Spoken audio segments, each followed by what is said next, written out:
their house roofs and make it dry. We buy it directly from them. You cannot buy it in shops. It's without sugar. It doesn't have any sugar in. They eat it as an energy bar to survive in the desert. And if they walk long distances, they will eat this as an energy bar.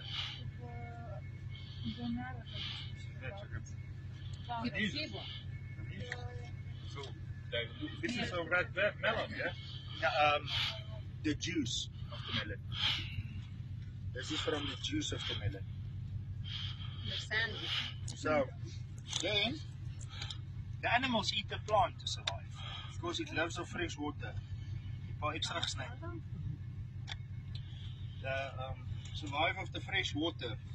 That's all that this plant survives of. So I give you each one. Keep it close. Keep it warm. Keep it close. Keep it warm. Warm. Keep it warm. Keep it warm. Keep it warm.